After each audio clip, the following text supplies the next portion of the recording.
Olá! Se você é um profissional autônomo e está pensando se vale a pena constituir uma MEI ou se você já tem uma MEI, esse vídeo é para você.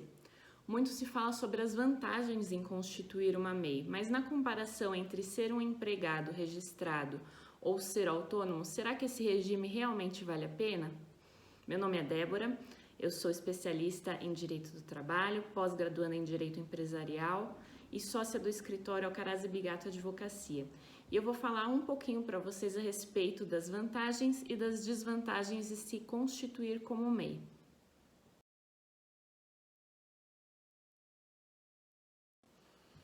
O Brasil é um país de empreendedores e mais de 1/3 dos brasileiros está envolvido na abertura de uma empresa ou faz parte do quadro societário de uma empresa.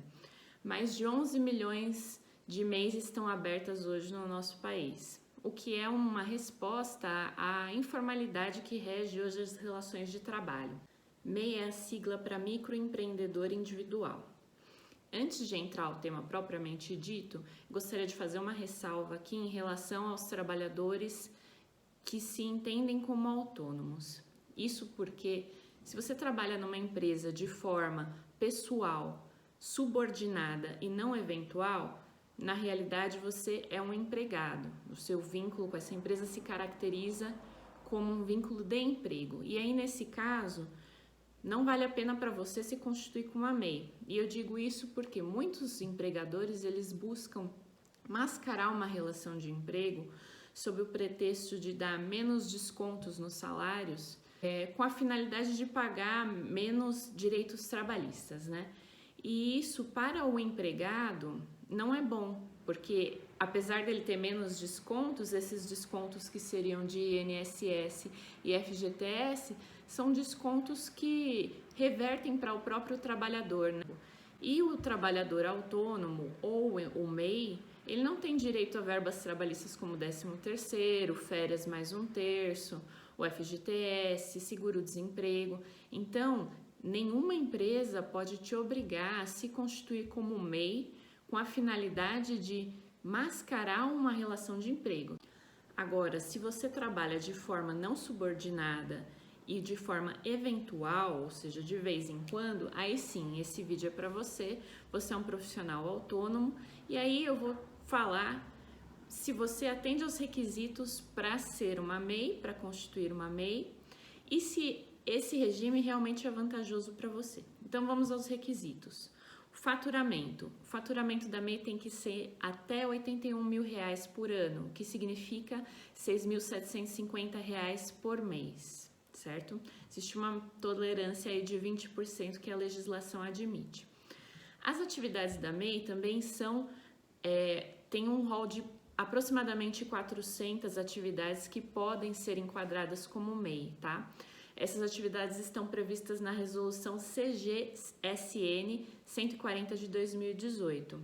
Não são permitidas atividades de profissões regulamentadas, tá? Então, agora que nós já sabemos quem pode se constituir como MEI, vamos às vantagens. A primeira coisa a MEI tem um regime de tributação simplificado, né? Para saber se vale a pena você ser uma MEI ou continuar sendo um autônomo, a primeira coisa que você tem que verificar são os tributos. Hoje você, como autônomo, recolhe tributos dentro de qual faixa, né? Se você está na faixa de isenção do imposto de renda, talvez para você não vale a pena constituir uma MEI. Então você vai conferir aí então as bases de cálculo da tabela progressiva mensal do imposto de renda e você vai verificar. Se você está dentro da faixa de isenção, você não paga nada de imposto de renda, não é? Então, não vale a pena se constituir como MEI nessa situação, tá?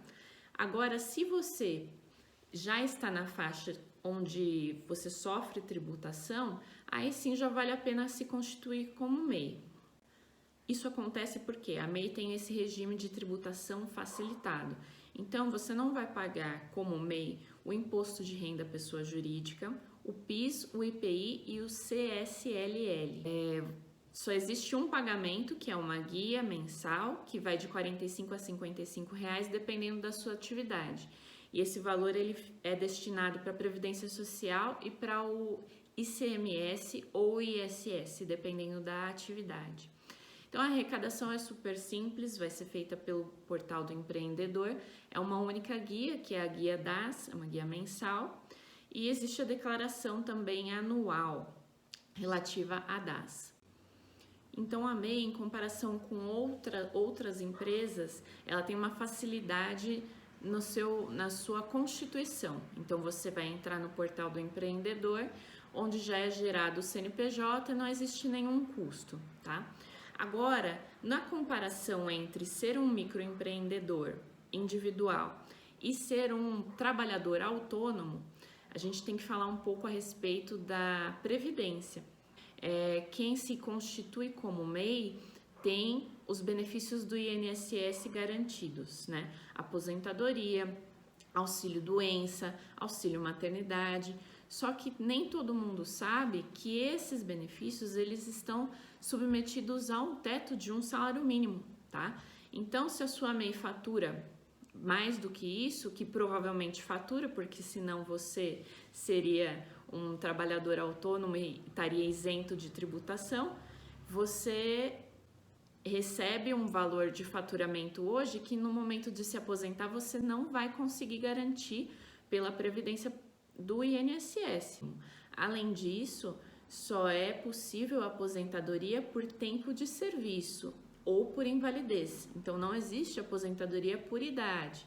Uma outra vantagem que se coloca a respeito da MEI é a possibilidade de contratar um trabalhador com baixa tributação. Então, você vai pagar 3% de previdência desse trabalhador e 8% de FGTS por mês. Só que esse trabalhador também só pode receber até um salário mínimo ou até um piso da categoria. Falando um pouquinho mais das vantagens de abrir uma MEI, uma delas, que é a mais óbvia, é a possibilidade de emitir nota fiscal, né? Que é um documento que vai te dar segurança nas suas relações jurídicas e também vai te possibilitar participar de alguns editais, algumas contratações com empresas. Então, essa pode ser uma vantagem para você que está se constituindo como MEI. Uma outra vantagem, que aí realmente é uma vantagem, é a assessoria contábil gratuita que você tem por um ano, né? Por até um ano. Além disso, a MEI conta com uma facilidade maior do que a pessoa física para obtenção de crédito. Então, nesses bancos públicos, como a Caixa Econômica Federal e o Banco do Brasil, é muito mais fácil de você conseguir uma linha de crédito como um fomento ao desenvolvimento da atividade empresarial no Brasil. Uma outra coisa são acessos aos cursos gratuitos que existem no Sebrae e outras instituições que oferecem treinamentos aí exclusivos para as pessoas que têm um CNPJ e para os MEIs. Então, já fiz aí ao longo do vídeo um comparativo mostrando as vantagens e as desvantagens, né? Ou seja, o outro lado da moeda em relação à MEI. E aí, uma coisa que é importante lembrar também é que, apesar da abertura da MEI ser facilitada, para o fechamento, né, para a baixa, aí não é um caminho super direto como é para abertura. Você precisa fazer a baixa na Junta Comercial, na Receita Federal, na Secretaria da Fazenda e na Prefeitura. E agora eu vou deixar algumas dicas aqui a respeito da gestão do seu negócio quando você se constitui como MEI ou para você que já está trabalhando como uma MEI. Primeiro, apesar da MEI ter o seu próprio nome e haver aí uma responsabilidade ilimitada, é importante que se saiba separar as finanças da empresa e as finanças pessoais, né? Então, uma dica é ter um prolabore fixo e manter as contas de pessoa física e pessoa jurídica separadas, né? Duas contas bancárias. No que se refere às declarações de imposto, você como microempreendedor individual vai ter que fazer a DAS anual. Mas dependendo dos seus rendimentos, pode ser que seja necessário também fazer a declaração de imposto de renda pessoa física. E aí, se você está nessa situação e quer saber quais são os critérios para fazer as duas declarações, deixe um comentário que eu faço um vídeo a respeito. Bom, o mais importante talvez desse vídeo é, se você é um microempreendedor individual e pensa em se aposentar, você precisa ter um plano, né? Talvez um plano de previdência privada. O importante é não deixar para pensar sobre isso quando tiver 70 anos de idade, tá? Se você decidiu contribuir como empreendedor individual e recolher mensalmente o valor do imposto, o que vai te garantir o benefício de um salário mínimo da Previdência, ótimo. Aí você pode me perguntar, mas eu posso recolher essa diferença como autônomo? Depende. Você só pode recolher essa diferença como autônomo em relação a atividades que não estão compreendidas dentro da sua atividade da sua MEI e também só para serviços prestados para pessoa física. Então é muito importante o planejamento da sua previdência para que você não fique desamparado aí no momento em que parar de trabalhar. E também uma dica para você cuidar rigorosamente das finanças da sua empresa. Então manter uma planilha ou algum sistema de gestão que registre as entradas e saídas, e aí você ter uma organização fácil da sua empresa e das suas finanças. Essa foi a dica de hoje. Se você gostou, clique em curtir, compartilhe, comente se você quiser saber sobre qualquer tema relacionado à área do direito empresarial. Obrigada e até a próxima!